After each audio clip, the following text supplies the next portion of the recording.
Good morning બાળ મિત્રો, કેમ છો?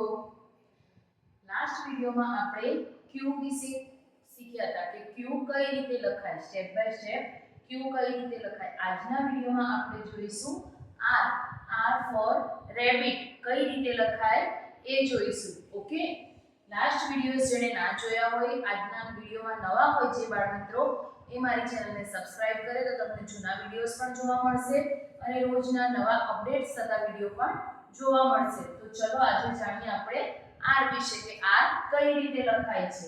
ઓકે, ચલો આર ની અંદર સૌથી પહેલા આવશે સ્ટેન્ડિંગ લાઈન, પછી આવશે કર્વ લાઈન. કર્વ ક્યાં સુધી આવશે? વચ્ચે સુધી. ઓકે, ફર્સ્ટ સ્ટાર્ટ થાય છે ત્યાંથી લઈને વચ્ચે જે મિડલ પોઈન્ટ આવે છે ત્યાં સુધી રાઈટ સાઈડ કર્વ આવશે અને ત્યાંથી એક આવશે સ્લેન્ટ લાઈન. સ્લેન્ટ લાઈન કઈ રીતે આવશે? Left to right side. Okay, આપણે સ્ટેપ બતાવીએ છીએ કઈ રીતનું છે. ફર્સ્ટ સ્ટેપ આવશે સ્ટેન્ડિંગ લાઈન, આ થયો ફર્સ્ટ સ્ટેપ. સેકન્ડ સ્ટેપ આવશે કર્વ અને આ આવશે થર્ડ સ્ટેપ. સ્લેન્ટ લાઈન જે છે એ થર્ડ સ્ટેપ આવશે. ઓકે, આ થયો આપણો કેપિટલ આર. હવે આપણે જોઈશું સ્મોલ આર. આર જે લખેલો છે સ્મોલ આર કઈ રીતે લખાય એ જોઈશું. એની અંદર આવશે ફર્સ્ટ સ્ટેન્ડિંગ લાઈન, પછી આવશે અહીંયાથી ઉપરની સાઈડ કર્વ. ઓકે, જેમ પી ની અંદર આપણે સ્મોલ પી લખ્યો તો એમાં થોડી જગ્યા છોડીને આવી રીતે પી લખ્યો તો આની અંદર સેમ થોડી જગ્યા છોડીને કર્વ કરવાનો છે. ઓકે, આના આપણે સ્ટેપ જોઈશું કઈ રીતના સ્ટેપ છે. ફર્સ્ટ આવશે સ્ટેન્ડિંગ લાઈન, આ થયો આપણો ફર્સ્ટ સ્ટેપ અને બીજો સ્ટેપ થશે કર્વ લાઈન. ઓકે, હવે આપણે ફોર લાઈન ની અંદર કેપિટલ આર અને સ્મોલ આર કઈ રીતે લખાય છે એ જોઈશું. આ થઈ આપણી ઇંગ્લિશની ફોર લાઈન. કેપિટલ આર કઈ રીતે લખાશે? ફર્સ્ટ 3 લાઈન ની અંદર સ્ટેન્ડિંગ લાઈન, પછી ફર્સ્ટ 2 લાઈન ની અંદર કર્વ લાઈક પી, જેમ આપણે પી લખ્યો તો એવી જ રીતે સેમ ફર્સ્ટ 2 લાઈન ની અંદર કર્વ અને જ્યાં આ લાઈન પતે છે ત્યાં આપણે આવશે સ્લેન્ટ લાઈન. ઓકે, ફરીથી બતાવું છું.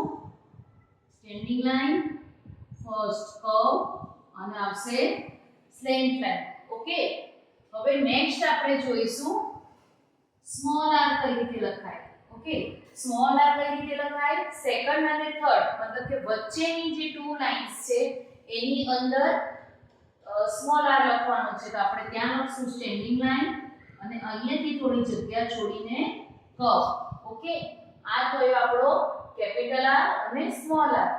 ઓકે, આપણે સ્ટેપ બાય સ્ટેપ શીખ્યા. ફોર લાઈન ની અંદર આર કઈ રીતે લખાય તે શીખ્યા. હવે આપણે જોઈશું આર થી શરૂ થતા words.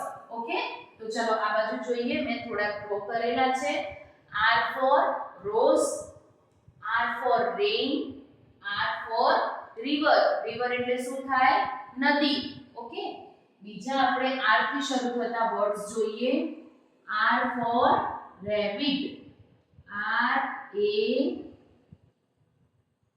Double B I T. Rabbit એટલે શું થાય? સસલું.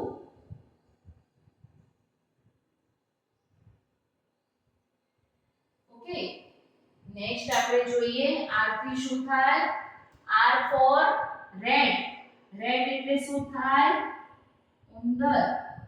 આર એ ટી. રેડ એટલે ઉંદર.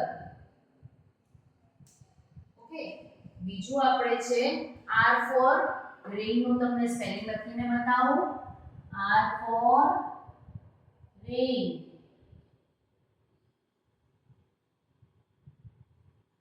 રેઇન એટલે શું થશે? વરસાદ. બીજું છે આર થી આપણે જોઈએ R for rainbow. R A I N B O W. Rainbow એટલે શું થશે? મેઘધનુષ્ય. ઓકે,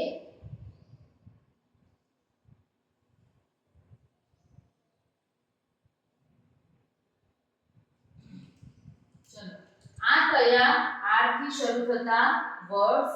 ઓકે, આપણે ફર્સ્ટ જોયું આર થી, કેપિટલ આર જોયો, સ્મોલ આર જોયો, અને 4 લાઈન ની અંદર કઈ રીતે લખાય એ જોયું. પછી આર થી શરૂ થતા વર્ડ્સ જોયા. ઓકે, આ આપણો કયો આર. નેક્સ્ટ વિડિયોમાં આપણે જોઈશું એસ વિશે. એસ કઈ રીતે લખાય. ઓકે, નવા વિડિયોઝ જોવા માટે મારી ચેનલને સબસ્ક્રાઇબ કરો તો તમને રોજના અપડેટેડ વિડિયોઝ જોવા મળશે. અને વિડિયો ગમ્યો હોય તો લાઈક એન્ડ શેર કરવાનું ભૂલતા નહીં. અને આર થી બીજા વર્ડ્સ તમને આવડતા હોય તો કમેન્ટમાં જરૂરથી બતાવજો. બાય.